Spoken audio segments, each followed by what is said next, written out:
my name is Esther Nduta. I am born again. I love the Lord so much, and I serve as a pastor, okay? I am a pastor by calling, by training, by practice. What else? Calling, training, practice. What else do you want to know? Church. Church, we are from CITAM. CITAM is Christ is the Answer Ministries, okay? What else? Age. Wow. Why do you guys want to know my age? You want to know my age? See, girls, we are forever 16. Yeah, we are forever 16. Who is 16 years here? Who is 15?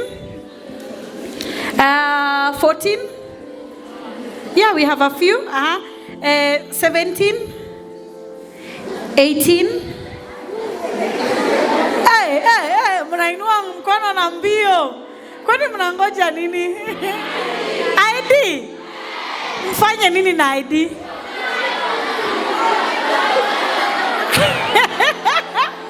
How many are looking forward to move out of their parents' houses? Ujikalishe tu. You can't wait. Unauliza ni lini utoke kwa nyumba yake? You? Okay, why? Tell me why. Okay, what is one thing you're looking forward to doing when you start living by yourself? Si share tu. Like at least you can have some, like kuna vitu wazazi wanakufungia kufanya zenye zinakusaidia. What are those things? What are those things? I give you an example.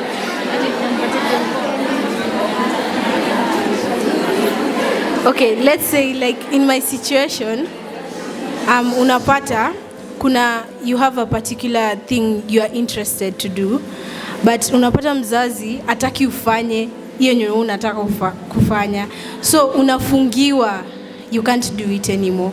That's Give me an example of that particular thing. By the way, we are here so that we make this as interesting as possible. Sawa. Alafu atuongei mavitu zenye ziko na huko mbali. It is what is affecting us. Are we together?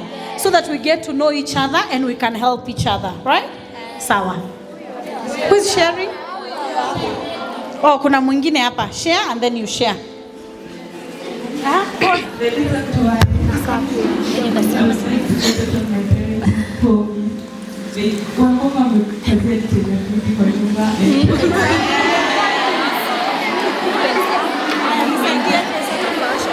Wewe ukiulizwa kama wakuweke, wewe ukiulizwa ukienda home ukifunga shule unataka utoke home uingie kwa nyumba saa ngapi? Si nyinyi. Wewe niambie. Hebu ni show. Ungependa kuingia kwa nyumba saa ngapi? Saa 6 ya usiku. Okay, wangapi wanataka kuwa wanaingia kwa nyumba saa 6? So saa 6 utakuwa wapi? I'm imagining kila siku uko na pesa ya kuspend kila siku. Umetoa wapi hiyo pesa?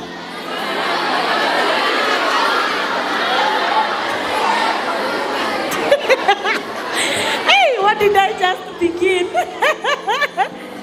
Mko na pesa ya kuspend hizo siku zote?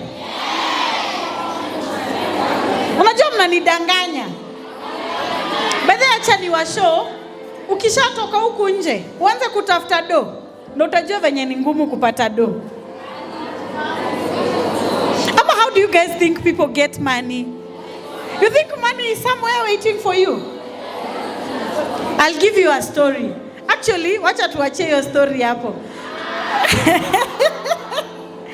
We are talking about self-awareness, pursuit of life goals, and purpose. Okay? Self-awareness, pursuit of life goals, and purpose. Those three things for the sake of those who are writing. Na hizo vitu zote mmeshare, they will come into play. Kwa sababu utajiuliza, what are you doing hadi saa 6 ya usiku? unatoa wapi? Because restaurants are not free, hangouts are not free. Like life is so expensive out here. You start living by yourself. When I started living by myself, I was so shocked on the day that I ran out of rice and cooking oil. Na ziliisha the same day.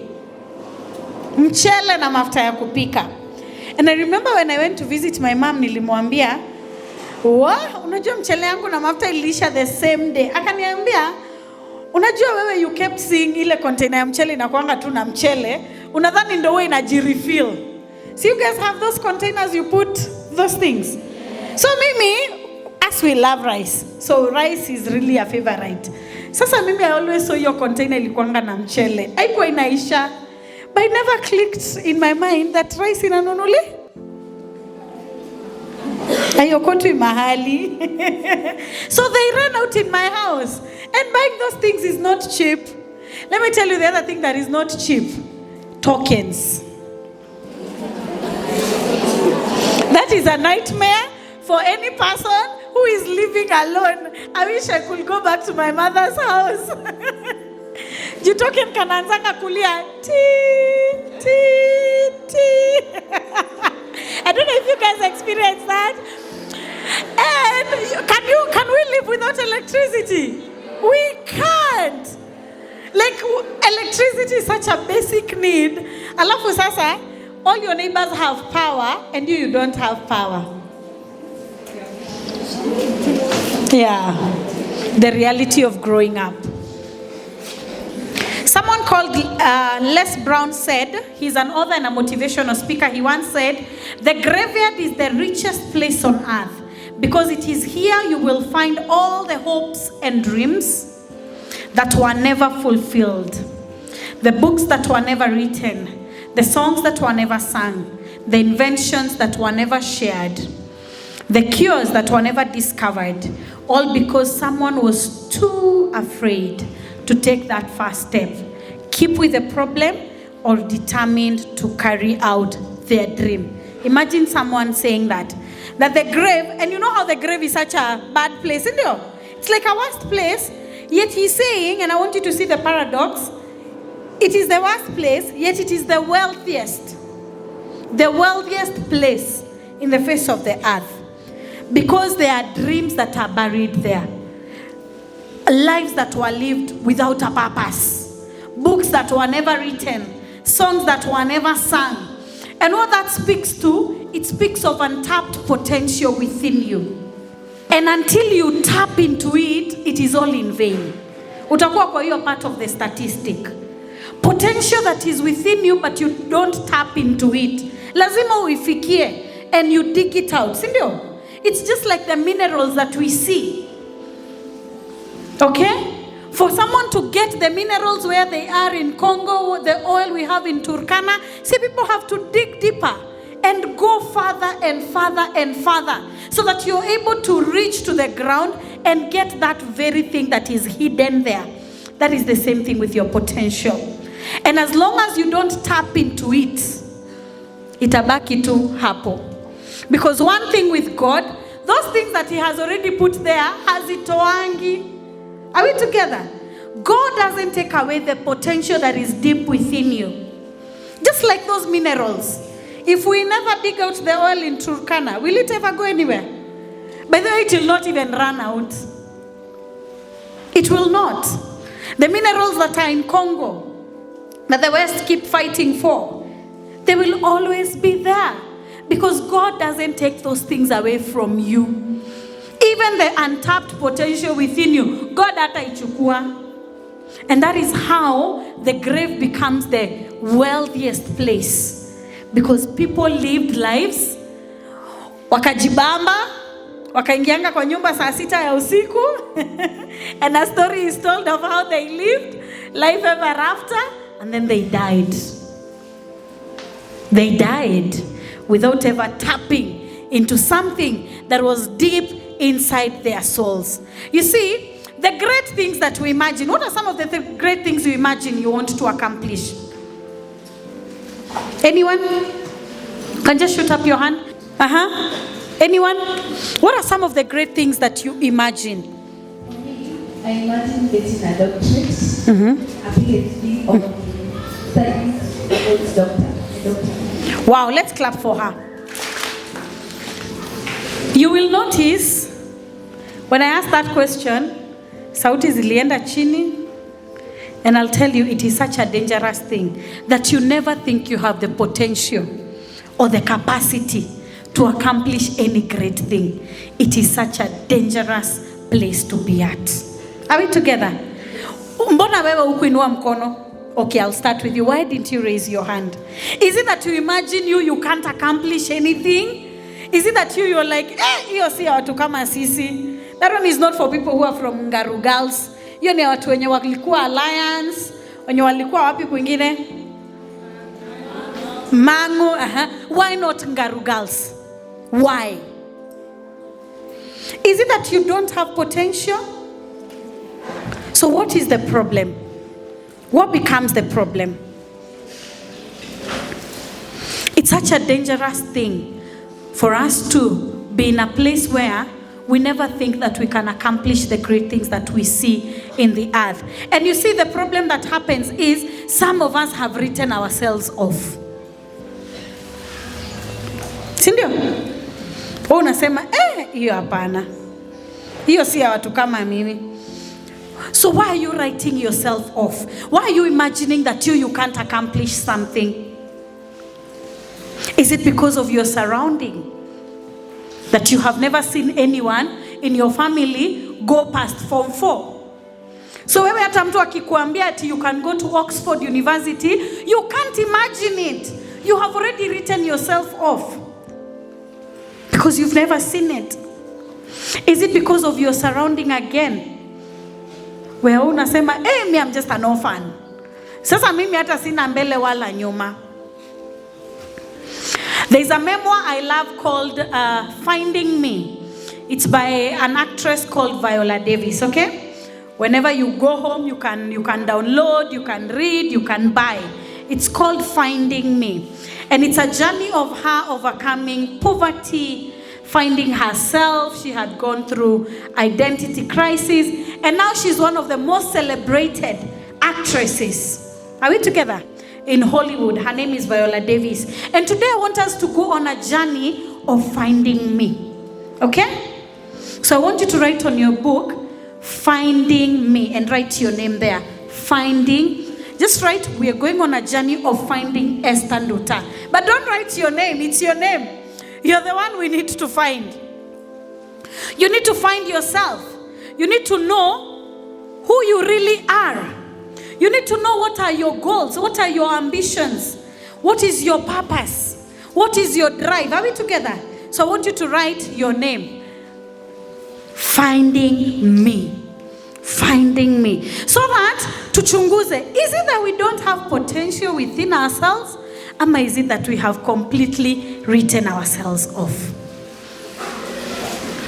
And what is making us write ourselves off? What is making us think that we can't accomplish anything in this life? So that is the journey we are going to take because it's going to be very important, and you'll realize the 3 topics we are talking about, they are very progressive. They don't appear in isolation. You cannot find your purpose if you don't know who you are. You cannot still accomplish your purpose if you don't set goals and you don't pursue them. Are we together? So you have to move from one step to another. It's like a staircase. So you have to keep climbing the ladder. But it all begins from knowing yourself. That is where we are going to talk about self-awareness. Because if you don't know who you are right now, hata ukuwe sijui na ambition gani, you can't get there. You can't, because you still don't know who you are. And that's a dangerous thing to do. Are we together? And we desire, because we are living in a time where we are living in a dangerous time. If you don't know who you are, if you don't know why you exist, the world is going to be so cruel to you. So cruel. Ukikuwa tu unataka tu kuishi, the world will be cruel. cruel. But that is not why we are here. Are we together? We don't want the world to be cruel. We want to give you the tools. We want to equip you. Because like a soldier, si ukienda kwa war lazima uwe ready. But what if you're not ready? Because technology is not going anywhere. It's here to stay. But are we ready for that time? Actually, are we ready for this time that we are living? If there is war right now, and you don't appear with a shield and whatever, will you be protected? Si utakufa? Yeah. You will be a victim. But you don't have to be a victim of your own life. You don't have to be a victim of your own life. Sawa sawa. And you don't have to be a victim of your own circumstances. Ati wewe useme, wewe ulikataa to think big, kufikiria you can achieve anything, ati because your parents could not take you to school, you're making yourself a victim. So we are not here to do the woishe. Sawa. We are here to equip you. Give you the tools. Give you what you need. So that when you go into the world, you are ready and you are armed. Are we together? So we are going to find and understand ourselves as we begin with self-awareness. So what is self? Self is you, okay? Self is you. Not C group. C form 4A, I'm a form 4B. Do you have form 4s here? Yes. Form 3? Yes. And then grade 10? Yes. So you don't have form 2s? No. Grade 9? Oh, it's grade 10? Oh, I'm not grade 9. They're in primary school. Oh, okay, it's good to keep reminding ourselves what the new curriculum is. So self is an individual typical character. An individual, not a collaborative, not a group. It's an individual typical character or behavior of you as the self. Sawa sawa. And then when we talk about awareness, the Webster Dictionary defines this as the state of being aware. The state of being aware. That is what awareness is. So when we combine the two, it's the state of being aware of you. Okay? So it's the state of being aware, having knowledge and understanding that something is happening or exists. Something is happening or exists. So you've heard of many campaigns. Sindo? World AIDS Awareness Day. Sindo? We have many of those things. So when some of those things happen, they happen so that people can know that something exists and something is happening. For example, in October, we have the Breast Cancer Awareness Month. Sindo? So it's to make people know that the cancer exists, okay? And what can be done. So you get to know. So what we are talking about is an awareness of something exists or something that is happening. Maybe there is screening in a hospital around here. Maybe there is screening in the national hospitals so that you know. Are we together? And that is why if we can seek to know other things, then it is important to know about yourself. Because it is a dangerous thing again for you to know about everything else and everybody else and not know about yourself. Do you know that can happen? Wewe ni wewe unajua kila kitu kuhusu hii shule. Unajua hadi kwenye walimu wote wanaishi. Unajua ile masaa yenye wanaingia job, unajua ile salary wanapata, but you don't know about yourself. So when we talk about self-awareness, it's awareness of your own personality, your own individuality, the ability to understand your own thoughts, the ability to understand your own emotions, your values. Do you cry when something happens? Do you isolate yourself? Do you talk about it? Are we together? Ukiulizwa wewe ni nani? How do you describe yourself? Because your awareness goes beyond your name. Are we together? Your awareness goes beyond your name. It's knowing about all the components that make Esther. Everything that makes me is what we are talking about. And this is very important because your knowledge of self has power to either propel you forward ama ikufanye ustagnate. Are we together? Usipojijua unaweza stagnate. But pia ukijijua, it can make you go very far in your life. Because you know what is working for you and what is working against you. And then you're able to make the right choices. You're able to condition yourself in such a way that you're building yourself. So this becomes very important. When we learn about who we are, then we are able to make the right choices. We are able to seek help where we need to, and we are able to avoid making excuses. Are we together? You're able to make choices. You're able to seek help, and you're able to avoid making excuses. Because shida moja tuko nayo na Gen Zs ni excuses mingi. You have to get to a place where you're not blaming everybody else for your failures. I know some of us are already 18. Some of us are 17 and we're looking forward to turn 18. Do you know you are solely responsible for the choices that you make? Na tunashinanga tukisikia choices have consequences, sindio? So it becomes even real. So that you're careful about the choices you're making about your life. So that you don't make excuses. Don't blame everybody else apart from yourself. So you have a brain. Yes, a brain that is able to reason. So you don't go blaming everybody else for your mistakes that have brought about consequences. That's why self-awareness is very important. So that you can be able to seek help. You can be able to make the right choices for yourself. You can be able to make the right choices. And you can be able to avoid making excuses.